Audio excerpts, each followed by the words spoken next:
영국의 철학자 중에요, 토마스 홉스라고 하는 사람이 있습니다. 그 사람이 자신의 출생에 대해서 이렇게 이야기를 했죠. 나는 내 자신과 두려움이라는 쌍둥이로 태어났다. 사실 그 사람은 쌍둥이가 아닙니다. 하지만 그는 자신에 대해서 이렇게 이야기하는 것이죠. 나는 나 외에 두려움이라고 하는 또 다른 나로 출생했다. 이렇게 고백한 것입니다. 여러분, 이게 무슨 말일까요?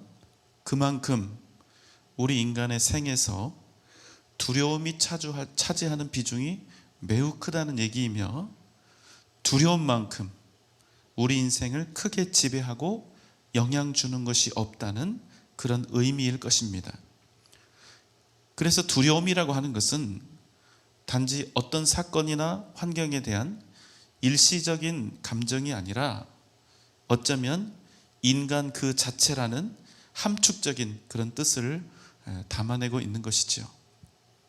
그래서 토마스 홉스는 두려움을 우리 인간에게 존재하는 또 다른 나라고 이렇게 정의를 한 것입니다. 두려움이 우리 인생에서 얼마나 많은 비중을 차지하는가에 대한 아주 통찰력 있는 그런 정의라고 생각이 됩니다. 여러분은 어떻습니까? 어쩌면 지금 이 시간 하나님 앞에 우리가 예배를 드리고 또 찬양을 드리고 기도하고 있는 이때에도 어떤 분들에게는 이 가슴 속에 크고 작은 두려움들이 있을 것입니다.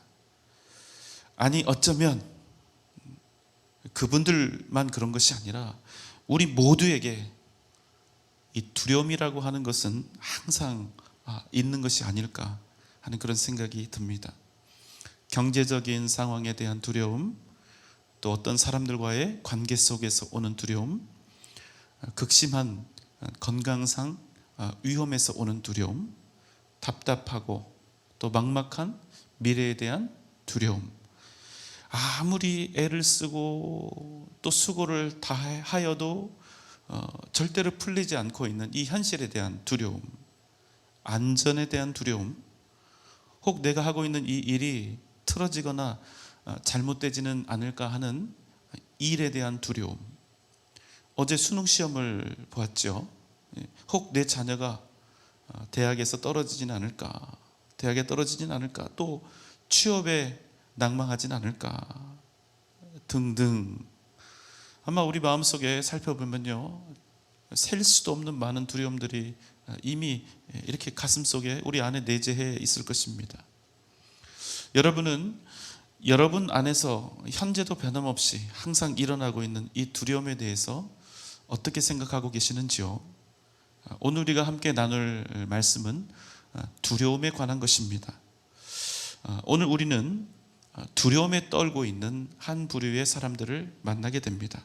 자, 그들이 누굴까요? 출애굽기 20장 18절의 말씀입니다.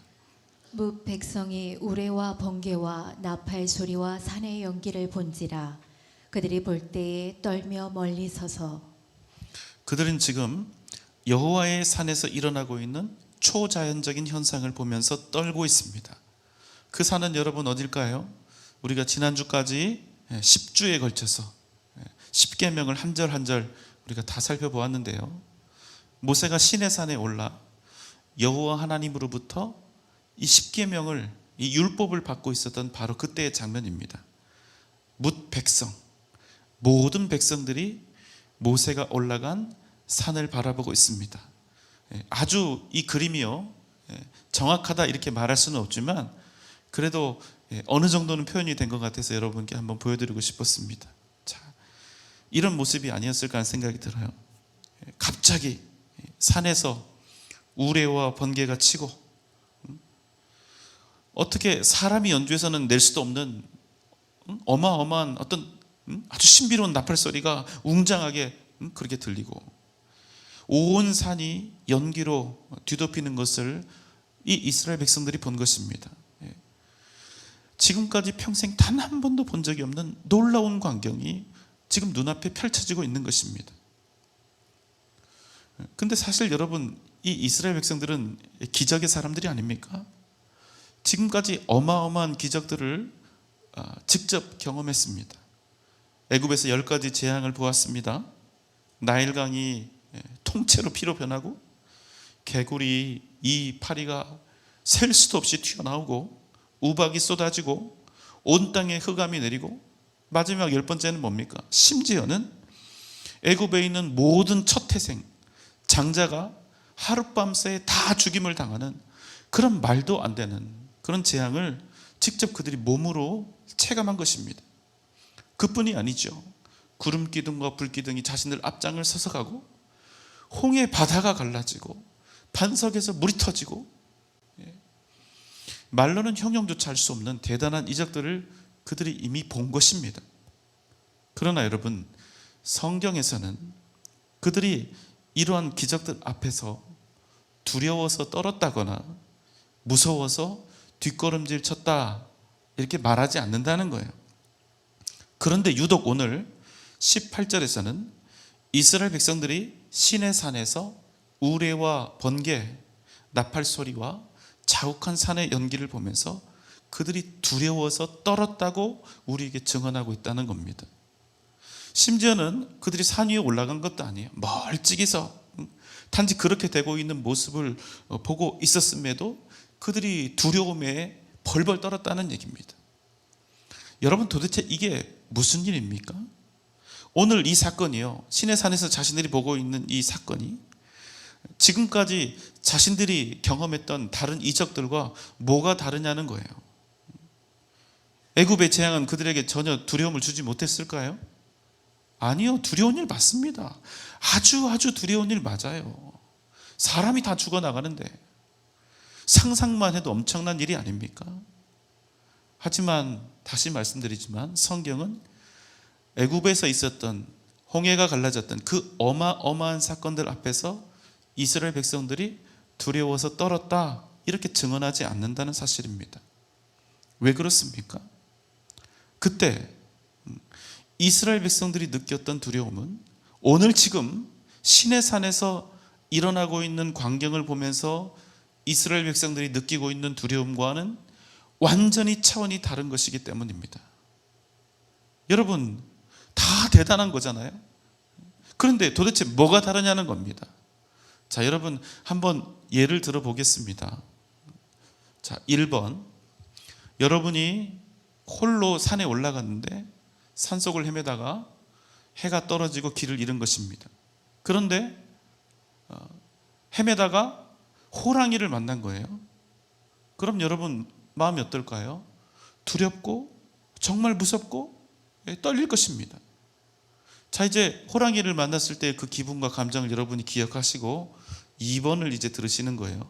자, 2번, 제가 지금 드리는 예는 그리 좋은 예는 아닙니다만 이보다 더 좋은 설명이 없어서 제가 이렇게 드립니다. 자, 여러분이 동일하게 어두운 산속을 헤매다가 길을 잃었습니다. 그런데 갑자기 길을 잃었는데 하얀 소복을 입은 귀신을 만난다면 어떨까요? 마찬가지로 여러분 정말 무섭고 두렵고 떨리겠죠. 그러나 여러분, 귀신을 만난 그 영적인 두려움은 호랑이를 만났을 때 느끼는 그 물리적인 두려움과 완전히 다르다는 거예요. 여러분 이해하시겠습니까? 이건 완전히 차원이 다른 측면에서의 두려움이라는 것입니다. 자, 독일의 신학자 중에, 철학자 중에 루돌프 오토라고 하는 사람이 있습니다. 이 사람이요, 거룩한 영적 존재를 만나는 인간의 감정, 하나님 앞에 선 인간의 상태를 설명하기 위해서 누미노제라고 하는 단어를 사용을 했는데요, 이 뜻이 뭐냐면 사람에게 자신이 피조물이라는 느낌을 불러일으키는 무섭고도 압도적인 두려움. 그러니까 무슨 설명을 요하는 게 아닙니다.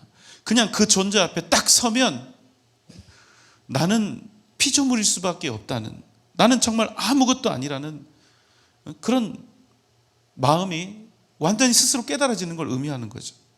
다른 말로 경외심을 불러일으키는 전율적인 두려움, 압도적인 권위, 신비로운 존재 앞에서 느끼는 두려움입니다. 제가 여러분 지금 오늘 학자 얘기 2명이나 나왔는데 조금 복잡한 설명을 드렸습니다만 이제부터 드리는 말씀만 잘 기억하시면 됩니다. 이스라엘 백성들이 지금 시내산 앞에서 두려워 떨고 있는 것은 그저 엄청나고 대단한 광경들이 자신들의 눈앞에서 펼쳐지고 있기 때문이 아니라는 것입니다. 그럼 무엇입니까? 왜 그들은 전에는 안 떨었는데 지금은 떨고 있는 것입니까? 왜 떨 수밖에 없는 걸까요? 누미노제, 그들이 지금 살아계신 하나님의 임재 앞에, 거룩하신 하나님의 임재 앞에 노출되어 있기 때문이라는 사실입니다. 애굽의 10가지 재앙 앞에서도 홍해 바다가 갈라져도 떨지 않았던 그들이 지금 시내산 앞에서 두려워 떨고 있는 것은 다름이 아니라 그들이 하나님 앞에 서 있기 때문이라는 사실입니다. 그들이 왜 떨고 있습니까? 더럽고 악한 자신들 앞에 거룩하신 하나님께서 임재하셨다는 그 한 가지 사실 때문에 그들은 지금 그 살아계신 하나님 앞에서 완전히 압도되어서 전율하고 있는 것입니다. 너무나 무섭고 두려워서 자기도 모르게 하나님의 그 존재로부터 자꾸만 뒷걸음질 치고 있는 것입니다. 왜요? 애굽의 재앙들, 홍해 바다가 갈라진 그 일들은 정말 놀랍고도 놀랍고도 또 놀라운 그런 이적이었습니다. 그러나 그것은 하나님의 임재하심은 아니었어요. 이전날 애굽에서의 기적들은 상상도 하지 못할 엄청난 것들임에 분명했지만 그래도 그것은 최소한 거룩하신 하나님 앞에 서야 하는 것은 아니었다는 겁니다. 죄인인 자신들이 생명을 걸고 하나님 앞에 서야 하는 지금의 두려움과는 본질적으로 달랐다는 것입니다. 그래서 그들이 어떻게 반응했습니까? 19절입니다. 모세에게 이르되 당신이 우리에게 말씀하소서 우리가 들으리이다. 하나님이 우리에게 말씀하시지 말게 하소서 우리가 죽을까 하나이다. 백성들이 모세에게 이렇게 간곡히 외치는 것입니다. 당신이 우리에게 말씀하소서. 그러면 우리가 듣겠나이다. 제발 절대로 하나님께서 우리에게 직접 말씀하시지 않도록 해주십시오. 하나님이 우리에게 가까이 다가오지 않도록 해주십시오. 우리가 죽겠나이다. 여러분, 이것이 이스라엘 백성들이 처음으로 하나님의 임재를 경험하게 되었을 때 했던 반응이었다는 것입니다. 여러분, 우리가 하나님 만나기를 원한다고 그렇게 기도하시죠? 우리가 생각하는 하나님과의 만남은 어떻습니까? 하나님 만나서 참 좋습니다. 행복합니다. 하나님을 이렇게 직접 뵙게 되다니 제가 영광입니다. 여러분, 하나님 만나는 것을 우리는 이렇게 마냥 좋은 것으로 생각한다는 겁니다. 하나님 만나는 것 정말로 좋은 일이죠. 영광스러운 일이죠. 그러나 마냥 좋은 것은 아니라는 거예요. 우리가 이 부분 놓치면 안 된다는 겁니다. 이스라엘 백성들이요, 실제로 하나님 앞에 서보니까 어쨌다는 겁니까? 전혀 자신들의 생각과 달랐다는 겁니다. 제발 하나님으로부터 자신들을 멀리 떨어뜨려 놓아 달라는 거예요. 왜요? 죽을 것 같이 두려우니까. 하나님의 그 거룩하신 존재 앞에서 무서워 죽을 것 같았으니까. 여러분, 우리가 날마다 하나님께 기도하는 게 뭡니까? 하나님, 나를 만나주세요. 예수님을 경험하게 해주세요. 이런 기도 여러분 정말 열심히 하지 않습니까? 그런데 과연 우리가 하나님 앞에 우리가 하나님을 정말로 인격적으로 만날 준비가 되어 있냐는 거예요. 그럴 자신이 있냐는 겁니다. 여러분이 원하고 계시는, 여러분이 원하는 하나님과의 만남은 어떤 만남입니까? 하나님 정말 살아계신지 그 실존을 확인하고 싶습니까? 아니면 남들이 경험하지 못한 하나님을 만난 그 황홀경에 빠지고 싶습니까? 아니면 하나님 만나서 내가 원하고 바라는 것들 죄다 달라고 요구하고 싶습니까? 하지만 여러분, 우리가 정말로 하나님 앞에서 하나님의 임재를 만나게 된다면 어떻게 된다고요? 과연 우리가 바라는 그런 황홀하고 신나고 행복하고 재미있는 그런 일들이 벌어질까요? 아니요, 여러분. 절대로 그렇게 되지 않는다는 것입니다. 하나님을 제일 먼저 경험한 사람들은 어떤 사람들입니까? 하나님을 만나면 사람들이 어떤 반응을 보입니까? 엎드려서 땅을 치면서 통곡하지 않아요? 눈물 콧물 다 쏟아내면서 회개하지 않습니까? 살아계신 하나님의 임재를 만난 사람들의 첫 번째 고백은 무엇입니까? 너무나 무서워서 죽겠다는 거예요. 왜? 내 죄를 알게 돼버린 거예요. 하나님의 임재 앞에서 내가 죽을 수밖에 없는 절망적인 죄인이라는 사실을 너무나 실감하게 되는 겁니다. 하나님을 만난 하나님의 종 이사야 선지자의 고백입니다. 이사야 6장 5절의 말씀입니다. 그때 내가 말하되 화로다 나여 망하게 되었도다. 나는 입술이 부정한 사람이요 나는 입술이 부정한 백성 중에 거주하면서 만군의 여호와이신 왕을 배었음이로다 하였더라. 이사야 선지자는 자신이 만난 분이 여호와 하나님이라는 사실을 알고 뭐라고 고백할 수밖에 없습니까? 나는 입술이 부정하다. 그리고 뭐라고 합니까? 화라는 거예요. 하나님 만난 거를. 왜? 내가 죄인이니까. 화로다. 여호와 하나님을 내가 배웠으니 이제 내가 결국엔 죽겠구나. 이 고백을 하는 겁니다. 거룩하신 하나님을 만나니까 기뻐 뛰고 즐거워하고 행복한 것이 아니라 내가 죄인임을 자각했던 거예요. 그래서 이사야는요, 이 위대한 선지자 이사야는요, 극도의 두려움을 느끼게 되었다는 것입니다. 예수 그리스도를 처음 만났던 베드로의 고백은 무엇이었습니까? 누가복음 5장 8절입니다. 시몬 베드로가 이를 보고 예수의 무릎 아래에 엎드려 이르되 주여 나를 떠나소서 나는 죄인이로소이다. 주님이, 거룩하신 주님이 자신에게 다가왔을 때 그는 그 발에 엎드릴 수밖에 없었다는 거예요. 그리고 뭐라고 합니까? 주님, 나는 죄인입니다. 나를 떠나소서. 주님을 만났던 이들의 마음은 하나같이 동일했습니다. 두려움, 무서움, 공포, 절망. 단 한 명도 행복하거나 기쁜 사람이 없습니다. 하지만 여러분, 놀라운 진실이 있습니다. 하나님의 그 거룩하심 앞에서 나의 죄인된 그 사실을 깨닫고 두려워서 벌벌 떨면서 전율했던 사람들, 그런 경험이 있었던 사람들은 예외 없이 주님 앞에 통곡하며 엎드리며 자복하고 회개했던 그 사람들은 또 예외 없이 높고 크신 하나님의 은혜 속에서 자신들의 죄를 사함받고 구원과 생명의 길을 걸어갔다는 사실입니다. 20절 말씀입니다.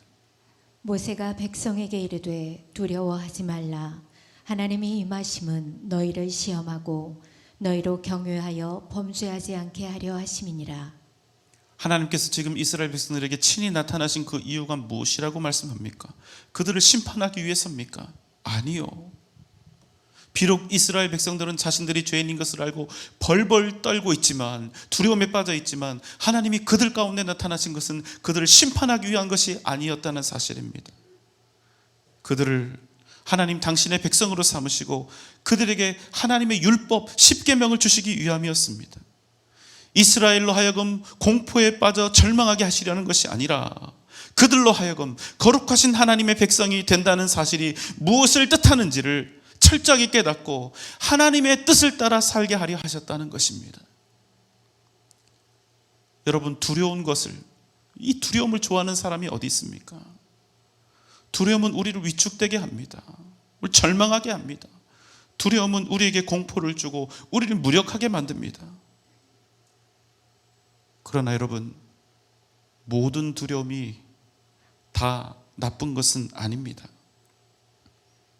내가 죄를 지었다는 것에 대한 두려움, 내가 죄인이라는 것에 대한 두려움, 그래서 내가 거룩하신 하나님을 두려워하며 오직 믿음으로 하나님의 뜻을 살리라, 그 뜻을 따라서 살리라, 이렇게 다짐하고 결단하게 만드는 두려움, 이 두려움은 우리에게 생명을 줄 뿐만 아니라 우리의 삶이 하나님의 뜻 가운데 있게 만드는 아주 거룩하고 선한 도구가 된다는 사실입니다.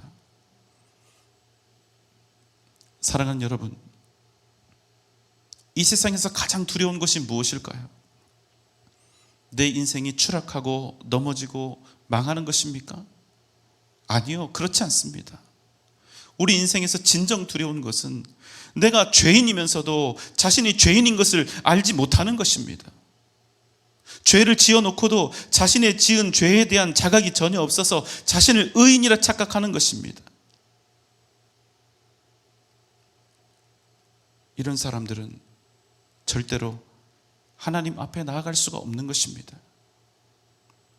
그렇게 여러분, 하나님을 두려워하는 사람은 진정 소망이 있는 사람인 것입니다. 살아계신 하나님에 대한 두려움, 그것은 여러분 세상 사람들이 느끼는 그런 두려움이 아니라 우리에게 생명의 길이고 구원의 길이 된다는 사실입니다. 이미 하나님의 백성된 우리에게는 오직 한 가지 길이 있을 뿐입니다. 죄에서 떠나는 것입니다. 죄에서 떠나지 않고 죄와 악을 가슴에 품은 채 하나님의 임재 앞에 나아갈 수가 없는 것입니다. 세상에 대한 욕심, 다른 이들에 대한 미움과 증오, 시기와 분노를 이 가슴에 품은 채 하나님의 그 거룩하신 존전 앞에 결코 나아갈 수가 없다는 것입니다. 여러분 잊지 마십시오. 하나님을 경외하는 두려움, 믿음으로 하는 두려움, 이 두려움을 가진 사람들은 절대로 망하지 않는다는 것입니다. 왜 그렇습니까? 그 사람은 자신의 인생을 통해서 언제나 하나님을 의식하면서 사는 사람들이기 때문에 그는 날마다 수많은 길들 가운데 악한 길이 아닌 하나님의 뜻을 따라서 선한 길을 향해 나아갈 것이기 때문입니다. 사랑하는 여러분, 진정 여러분의 인생에 두려움이 없기를 원하십니까? 진정 두려움이 없는 삶, 그런 삶을 살기를 원하십니까? 그렇다면 살아계신 하나님만 두려워하며 오직 믿음으로 살아가는 여러분 되시길 바랍니다. 그럼 여러분에게 골리앗 앞에 선 다윗과 같은 담대함이 날마다 용수숨 칠 것입니다. 지금 여러분에게는 어떤 두려움이 있습니까? 어떤 염려와 걱정이 있습니까? 그렇다면 진실한 마음으로 하나님 앞에 나아갑시다. 그리고 세상이 아닌 오직 거룩하신 하나님을 두려워하는 믿음의 삶을 행해 나아갑시다. 하나님을 두려워하는 마음을 회복하십시오. 하나님은 사랑의 하나님이시기도 하지만 공의의 하나님이시라는 그 사실도 여러분 기억하시기 바랍니다. 그러면 하나님께서 지금 이 시간 여러분에게 두려움을 주고 있는 그 세상의 올무에서 구하여 내시고 세상을 이겨 승리하는 복된 삶을 반드시 살아가게 하실 줄 믿습니다. 하나님은 두려워하되 세상 앞에서는 담대하여 능히 세상을 이기며 살아가는 복된 여러분 되시기를 주님의 이름으로 축원합니다.